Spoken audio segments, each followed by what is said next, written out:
근데 우리의 자손들은 한국으로 돌아가면 그 사람들한테는 또 다른 이민이 되는 거예요.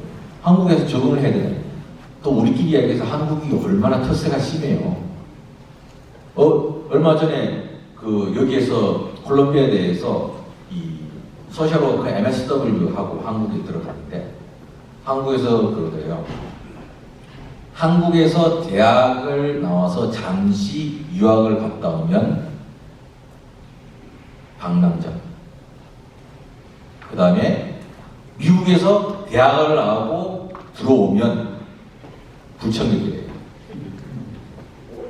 그 정도로 한 자체의 학연, 인맥, 이끌어 해갖고 모든 시스템이 돌아가는데 우리 자손들이 들어가고 거기에 여기 미국에서 교육받은 친구들이 적응하기가 쉽지가 않습니다.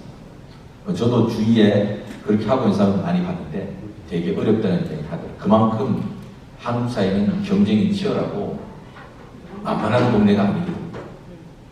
그래서 어차피 뭐 그건 둘째치고 우리의 아들, 딸들은 여기서 살아야 되는데 사는데 우리야 뭐 한국에서 왔으니까 뭐 그러네 하지만 우리의 자손들이 누구한테 차별받고 살게 해서는 안 될 거 아니에요. 그러려면 어떻게 되겠습니까? 지금부터 유권자 등록 열심히 하고 투표 열심히 하고 해서 정치인들이 두려움을 넘어서 우리를 존경하게끔 만들어야죠. 제가 보니까 미국 사회, 뉴욕과 뉴저지를 보니까 뉴저지는 이민자들이 별로 없으니까 유권자 등록률이 거의 한 90%가 되고 뉴욕은 이민자들이 많으니까 한 80%에 조금 넘죠. 그런데 한인들은 유권자 등록률이 뉴욕과 뉴저지 공이 한 60% 정도 되고 있습니다. 미국에 3%가 안 되는 유대인들이 연방의회에만 11%가 올라가 있습니다. 유대인이 소수계예요. 물론 뉴욕에 유대인들이 뭐 500만 있다고 그러는데 유대인들은 소수계입니다. 그럼에도 불구하고 유대인들은 미국 사회에 끼치는 영향력은 미국의 모조리티를 할 수 있는 백인들보다도 더 막강하거든요.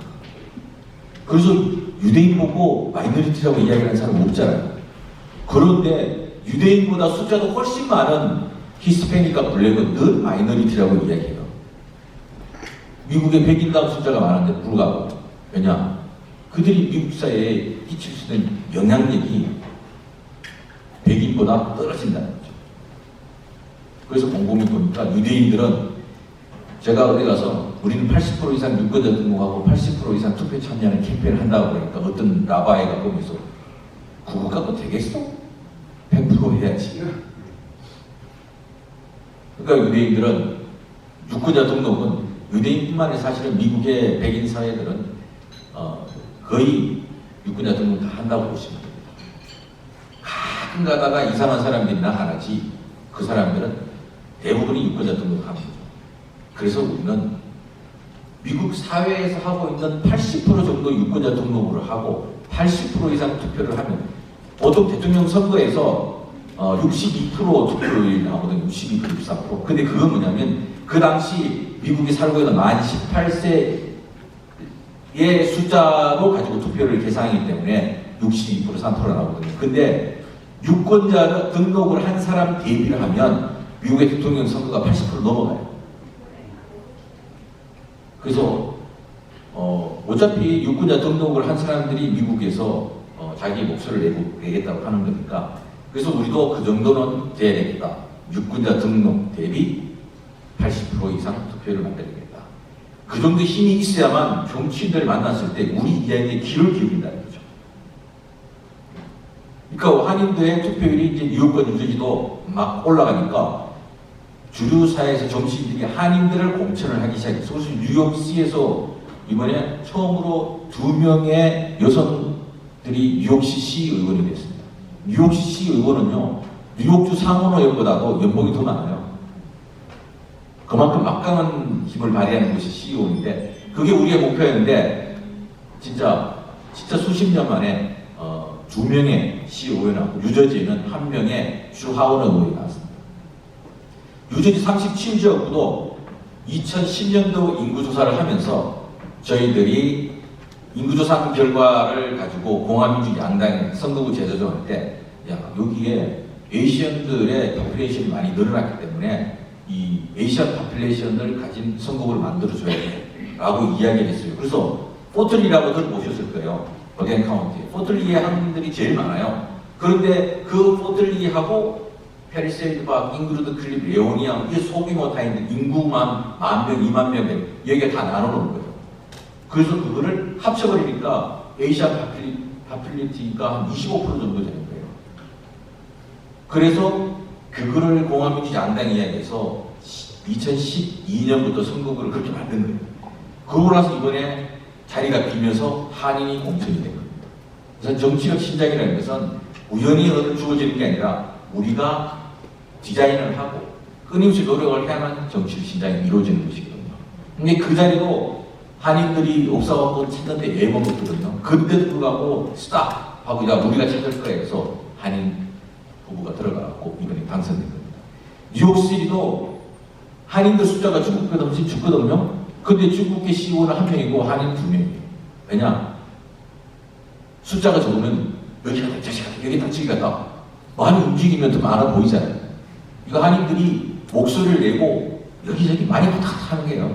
그렇게 자기들 보기에는 중국 사람 숫자랑 한국 사람 숫자랑 비슷해 보이는 거예요. 일본 사람 보기에는. 그리고 중국 사람들하고 한국 사람들의 평균 숫자가 거기에서는 4대1 정도 돼요. 근데 유권자 등록 숫자는 중국이 우리보다 2배가 안 많아요. 한 1.8배 정도.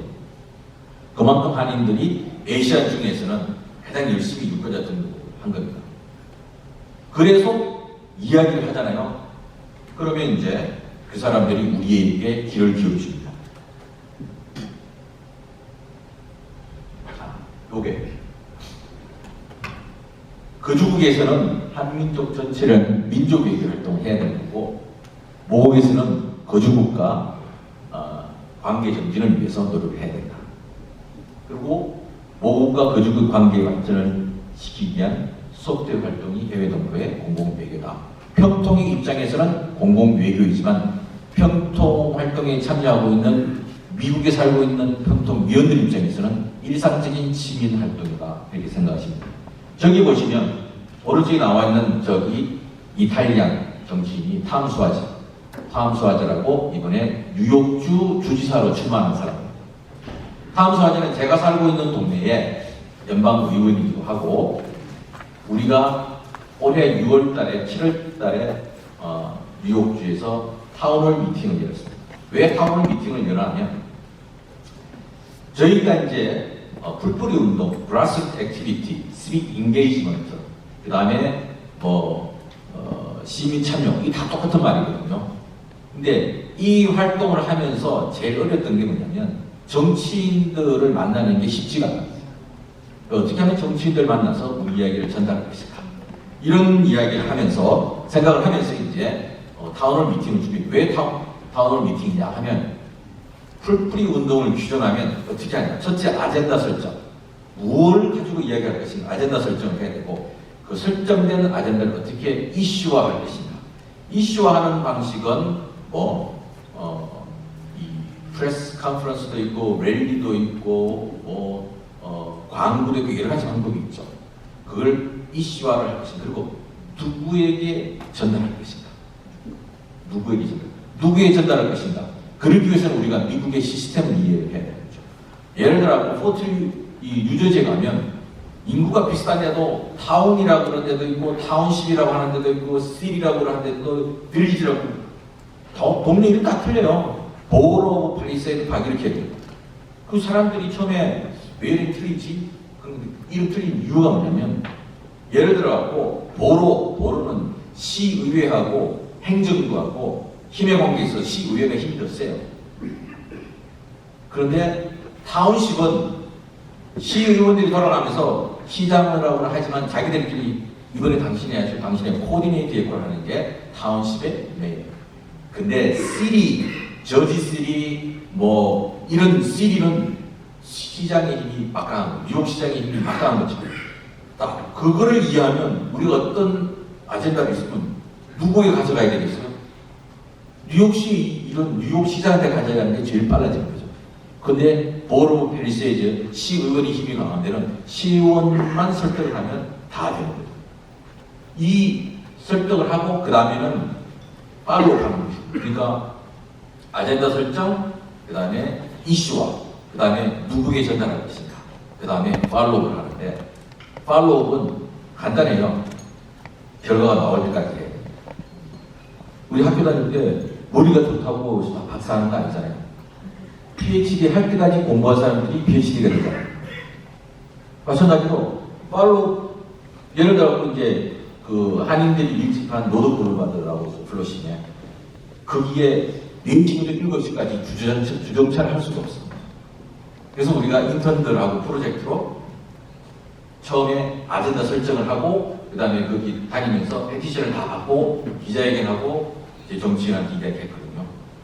그래서 일단은 정치인한테 보낼 때 4시부터 7시까지 라인 3개 다 카운트해가고 차가 몇 대 다니는지 그래프를 그리니까 4시부터 그래 차량 통행량이 떨어지는 거예요. 근데 뉴욕시티 교통국에서는 무슨 소리야, 그때면 맨하탄에서 퇴근하는 사람들이 롱아일랜드 가면서 숫자가 많아져. 근데 맨하탄에서 퇴근하는 사람들이 가다가 서고 가다가 서는 신호등이 있는 로컬을 가겠어요? LA 익스프레스웨이를 타고 가지. 근데 그런 식으로 그 사람들이 매너리즘이 빠져 있는 거예요. 그래서 그걸 가지고 우리 동네 시의원한테 줬어요. 그러면서 매년 새해가 바뀔 때마다 불러. 어떻게 되냐. 그래서 한 4년 동안 길거리 나가면 피로그 시의원이 저보고 놀래가지고 Mr. Kim, I'm doing my best. Don't worry about it. 근데 4년 만에 그게 해제가 됐어요. 왜냐? 실제로 자기들이 검사를 해보니까 컴퓨터를 놓고 차량 통행량을 계산하니까 뚝 떨어지는 거예요. 우리가 줬던 그래프와 똑같이 나오는 거죠. 그래서 그걸 없애버렸어요. 그러니까 그때 한인 매출이 30% 올라갔어요. 사람들이 거기 와서 딱 비즈니스하고 4시부터 7시 사이에 애들 픽업해가고 가서 뭐 좀 사고 가려는데 딱지 먹으면 기분 나빠서 오겠어요? 안 오잖아요.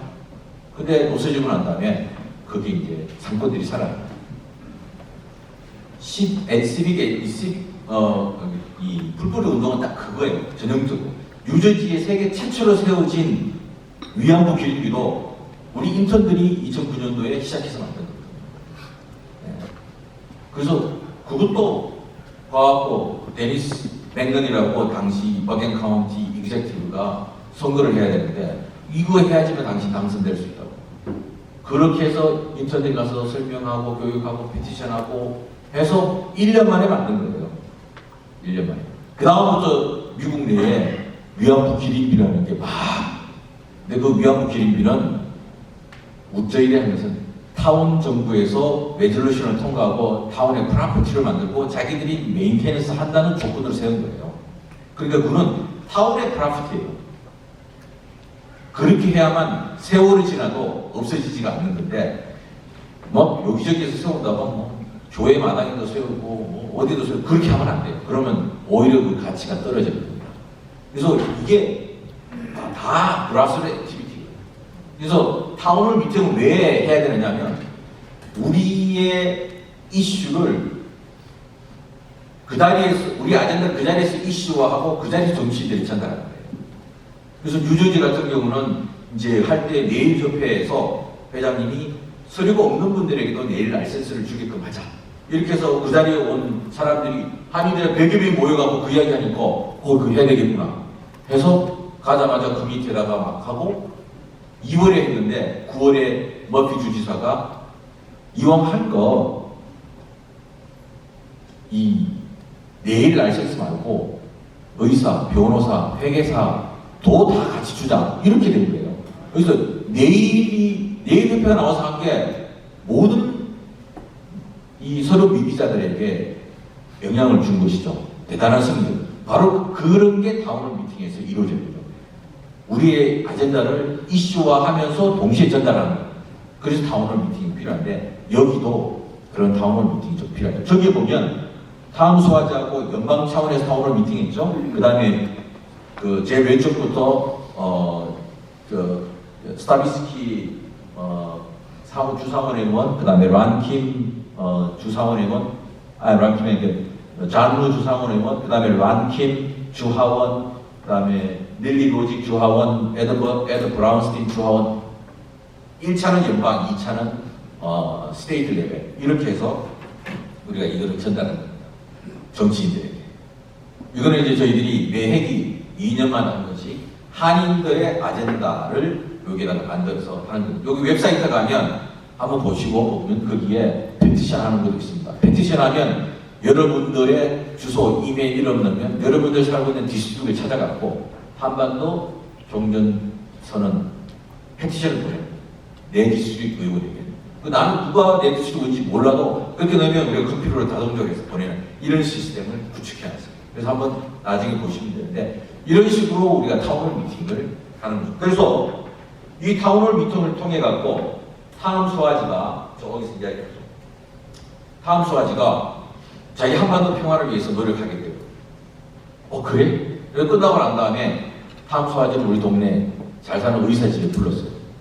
불러가지고 너 한반도 평화를 위해서 이해하고 맨날 입만 열면 한미동맹 이야기하니까 이번에 문재인 대통령이 유엔에 오셔가지고 한반도 종전 선언에 대해서 이야기를 했는데 동맹국이라면 이것에 대해 지지를 해줘야 되는 게 동맹국 아니냐.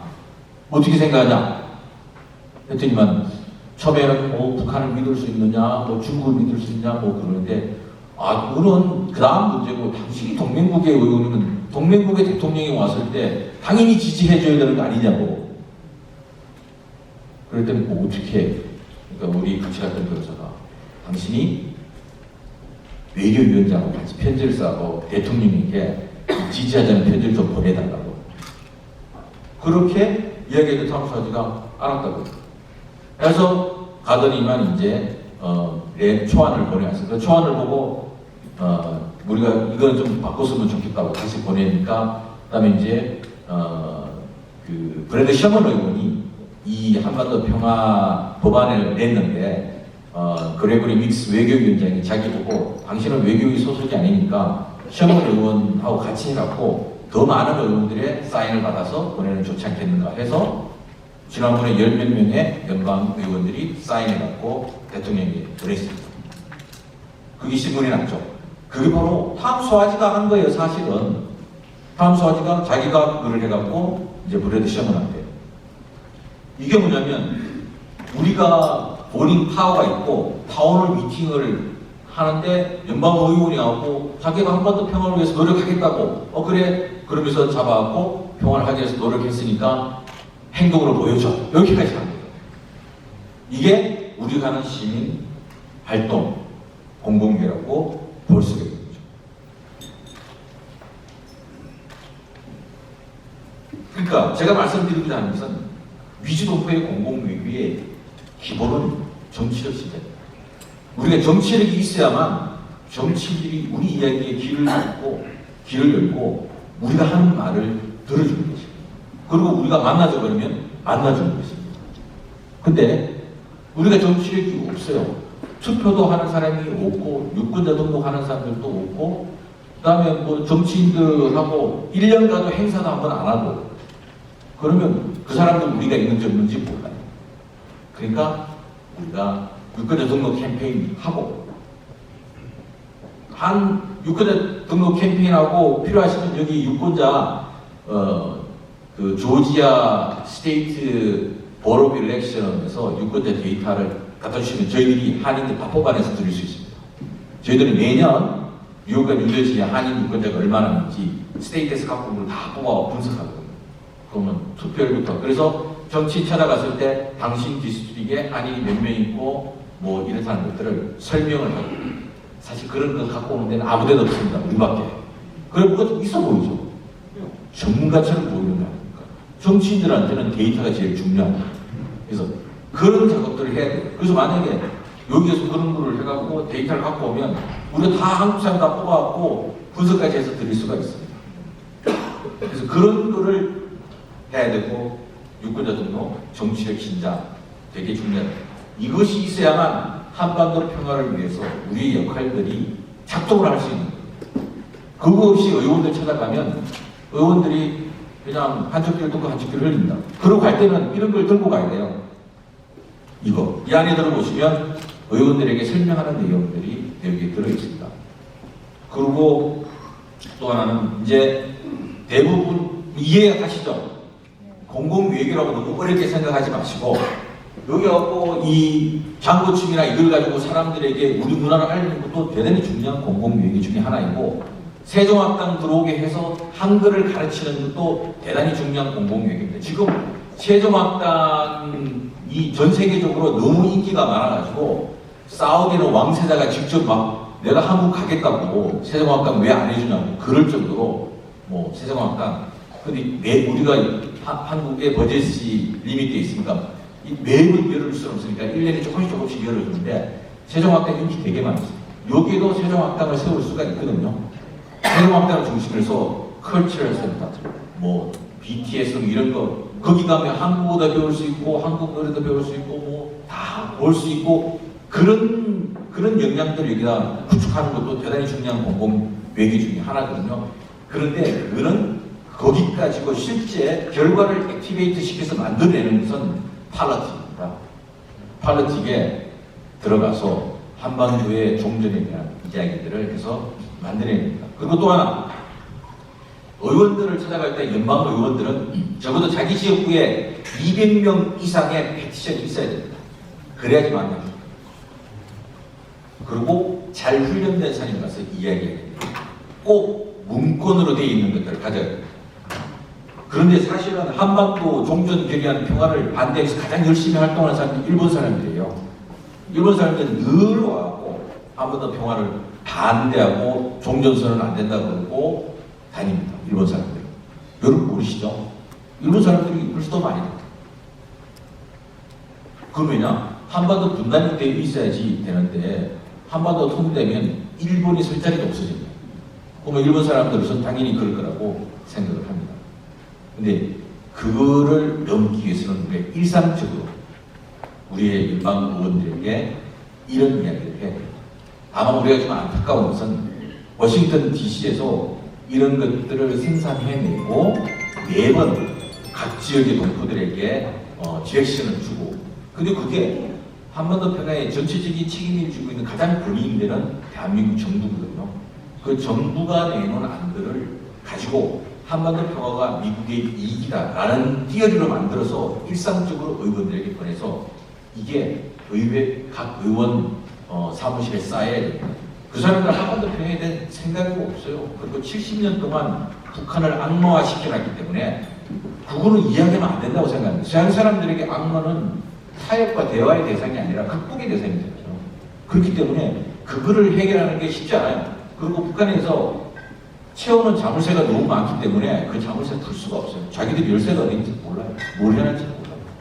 그런 상황이기 때문에 더 악화되지 않게끔 한반도에서 악화되지 않게끔 하려면 자꾸 이런 것도 우리가 만들어야 돼요. 악화되지 않게끔. 지금 당장 뭐 할 수 있다는 게 아니고 그러려면 우리가 지역에서 목소리를 키워야 되고 이제 성장하는 조지아에 충분히 그런 가능성들이 있고 하니까 우리 동포들이 마음만 먹으면 할 수 있습니다. 중요한 것은 기회 모시하게끔 한반도 종전선언이 평화를 시작하는 길이고 한반도 평화가 세계의 평화이다. 우리는 세계의 평화를 위해서 행동해야 되는데 누가 하는 것이냐? 바로 미국에 있는 미주 평통위원들이 가장 성공이 있어서 해야 됩니다. 평통위원뿐만 아니라 미주노프 모두 다가 그런 공공 외교를 하는 대사라고 생각하시고 정치인들을 만나면 늘 한반도 평화를 이야기하고 그런 우리 스스로를 만들면 머지않아 되겠죠. 뜻을 세우고 10년 이상 가고 20년, 30년 되면 그 뜻이 대부분 이루어져요. 안 세워서 그렇지. 미국 오겠다고 마음먹었으니까 여기 다 오신 거잖아요. 그래서 비즈니스 열심히 해서 돈을 벌겠다고 하시니까 돈을 버는 거지. 그런 생각조차 없으면 오늘 저는 김영렬 회장님처럼 성공한 비즈니스맨이 될 수가 없죠. 회장님은 잘할 때는 어떻게 하면 비즈니스를 성공할 것인가? 늘 그렇게 하셨으니까 되는 건데 뭐 간단하죠? 한반도 평화가 세계 평화고 우리는 그 평화를 만드는 선봉에 서 있어야 되고 공공외교는 그냥 한국, 한반도 한국인들이 다른 나라 사람들에게 멋있게 좋게 보이는 모든 행위들이 공공외교고 우리의 구체적인 방식을 만들어내는 것은 시민활동이다. 시민활동을 하기 위해서는 뭐냐? 유권자 등록 열심히 하고 투표 참여하고 정치인 불러서 매번 행사를 하고 그들에게 귀에 못이 박게끔 한반도 행사를 이야기하고 또 이런 인종 혐오에 관련된 게 있을 때마다 정치인들 불러갖고 인종 혐오 관련된 내용이 있을 때 우리를 프로텍트 할 수 있는 제일 중요한 건 공권력입니다. 공권력이 우리를 프로텍트 할 수 있게끔 설득하는 겁니다. 이런 작업들을 지속적으로 해야만 우리의 공공외교의 시동이 걸릴 수 있다라고 생각합니다. 어떻게 잘 들렸습니까? 네. 네, 감사합니다.